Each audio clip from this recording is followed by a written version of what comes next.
Welcome back everyone, Mariah Monetize here, and in today's video, I'm going to be going over 𝘱𝘱. I told you guys in my previous video that my status was going back and forth between gold and platinum.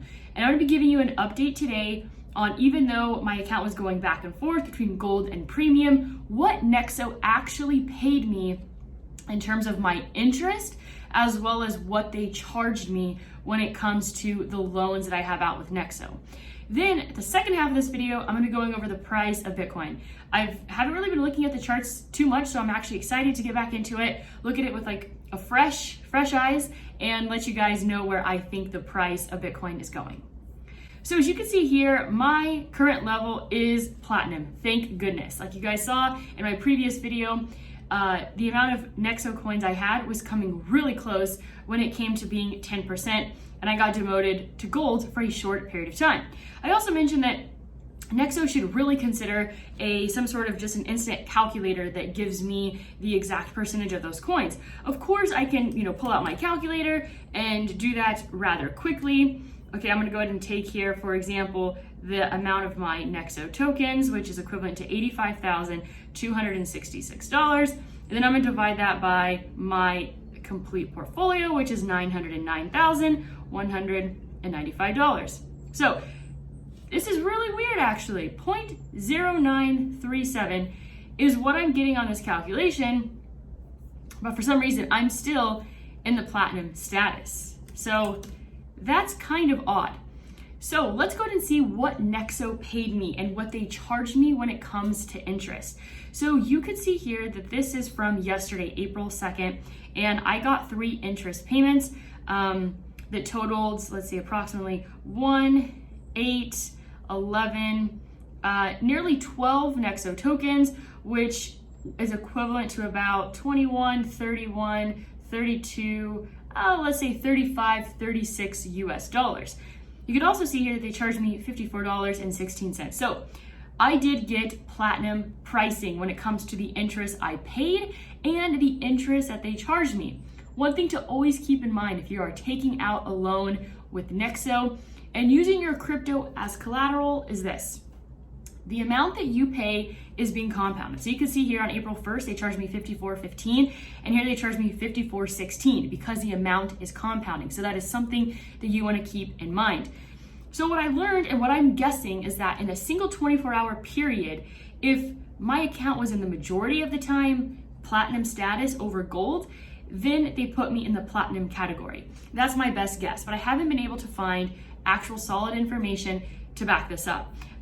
I thought for sure, since I got temporarily demoted, that I was going to be paid the platinum price, or excuse me, the gold price in terms of interest paid and interest received, but that was not the case. You can also see here that this amount was from the USDC. So about $21.39 is what I am getting on the $65,000 that I have in here of USDC coins. You can see here 65,000, and you could go ahead and see here that when it comes to stable coins, I'm getting 10% plus 2% because I'm earning in 𝘱𝘱 tokens and I'm earning in the dividend.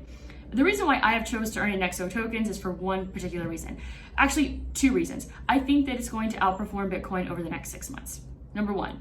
Number 2 is if I'm earning in 𝘱𝘱 tokens versus the like coin, then that's going to be harder for me to maintain that 10% portfolio balance. I could also very easily send out a little bit of my Bitcoin, and that would actually help when it comes to the 10%, maintaining that 10% status. So let's go ahead and jump into the price of Bitcoin. Bitcoin has dropped a little bit over the last few hours. It was getting really close to 60K, but it looks like it hasn't been able to break it yet. So let's start at the daily chart. It is currently 5 p.m. April 3rd, and I am on Eastern time. Let's see, let's go ahead and start on this daily chart, which I don't know why is acting a little bit funny. Okay, there we go. All right, so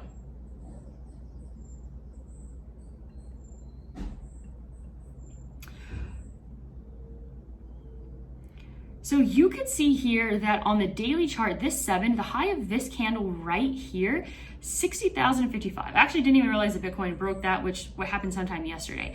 So you could say that this right here was the previous high that Bitcoin needed to break, which was 59,928. So for me, technically, this actually could have been the high right here, which was 60,100. So technically, this candle right here was the high one, and Bitcoin did not make a higher high yet.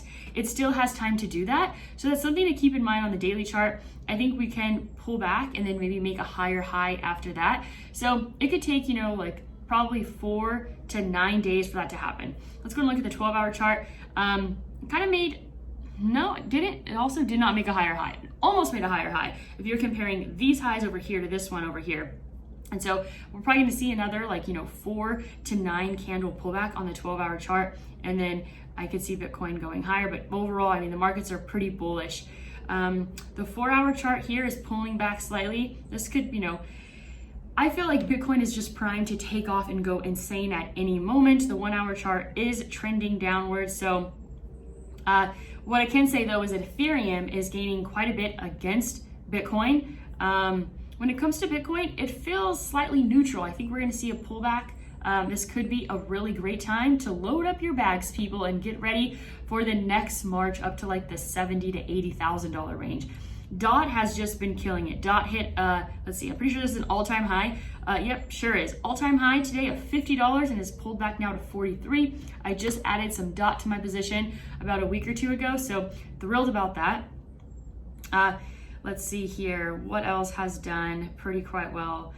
The Celsius coin, which you can compare it to the Nexo coin, is up 10% today. Excellent. The Nexo coin has kind of just been trading sideways over the past few days, and when it comes to Nexo trading against Bitcoin, it's actually slightly up against Bitcoin today at 0.61. I picked up some SNX at about $17. It's almost at 20. I picked up MAN at 108. It's at 97, so I'm at a loss there. My uni is up, doing quite well. This file coin, ridiculous. It was literally $20 not that long ago. In February, it was like $20. Let's see here. Ethereum Classic jumped all the way up to over $15, back down to the $14 range. So not a ton of clarity, but it kind of looks like Bitcoin's going to be pulling back. Let's see, maybe for the rest of the weekend, maybe into the week, and then headed for new all-time highs. We're getting close, you guys. We're getting really close to new all-time highs. I think it's going to happen sooner rather than later. So below, you can find my BlockFi links for the credit card and to sign up for BlockFi, where you can earn up to $250 depending on how much you invest. I have some other links down below if you want to get started and get some free crypto. So that's all I have for you today. As I go out there and create a portfolio that you love.